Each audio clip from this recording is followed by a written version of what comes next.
Bunnies to the rescue is what we're going to read today. Bunnies had spent the day playing in the woods. Shouldn't we be going home now? Asked the other bunnies as they played leapfrog. Remember, Mummy wants us to go home before dark. Hurry up, it's starting to get dark, said William. Suddenly, they heard a noise, a very loud noise. It stopped them in their tracks. Woo, woo, woo! What a spooky sound! The bunnies felt quite scared. A large dark shadow flew over the bunnies, heading towards a tall tree in front of them. Crash, bump, slither. The shadow collided with the tree, making the bunnies jump back in fright. Look out, cried Heather. What was that? A crumpled old owl slid down the tree trunk and landed in a heap at the little bunny's feet. Oh, my head, moaned the poor owl. The little bunnies could see something was wrong. When they realised what the scary black shadow was, an old owl, they stopped feeling so afraid.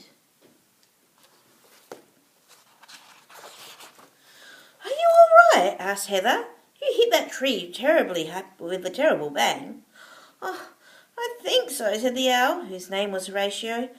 I'm getting used to bumping into things. I haven't been able to fly properly ever since this horrible string got caught around my wing. Oh dear, said Violet. It must make it very difficult for you to get around.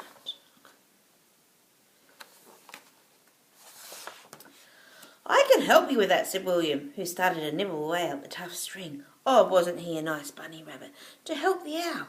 He worked very hard, and after what seemed like a long time, his little sharp teeth finally broke the string. I've done it, he said.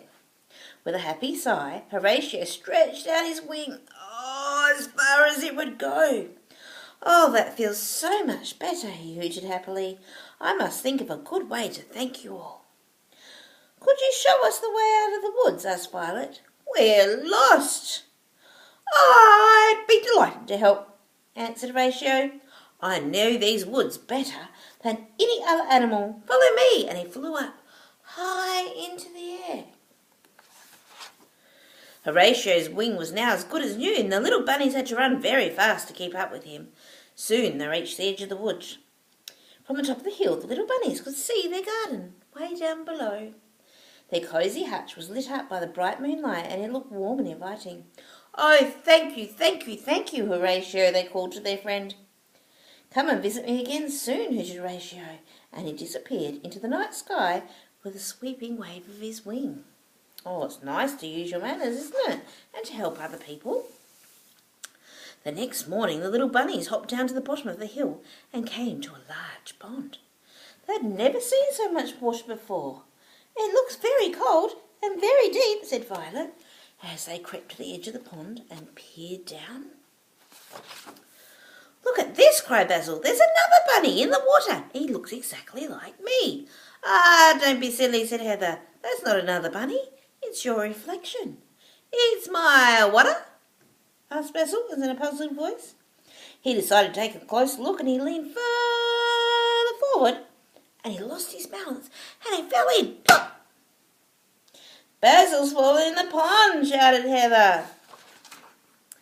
Luckily for Basil, the pond was not deep, and he could easily stand up in the water, but he was very wet and very unhappy little bunny.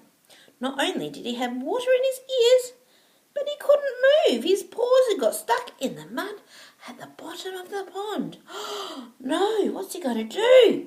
Help, he cried. Please get me out of here. As the little bunny stood helplessly at the side of the pond, two long necks appeared. Out of the mist. Can we help you? Asked two kind geese. Their names were Marianne and Michael.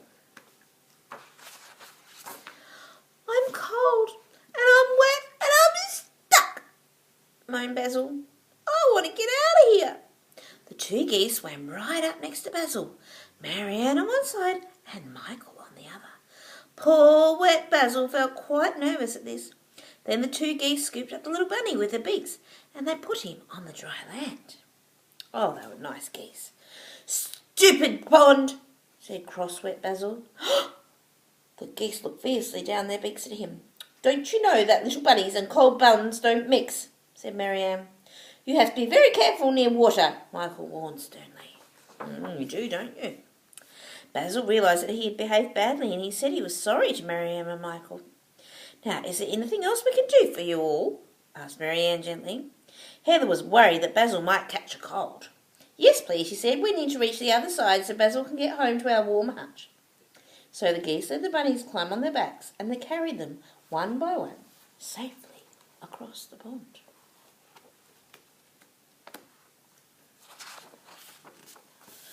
Okay, now from that story, what happened? Do you remind me? That's right, the little bunnies helped the owl, didn't they? And then the next day, someone could help them. And you know what? It's very nice to help each other. That's what we need to do to make the world go round nicely, isn't it? We look after each other and we care for each other.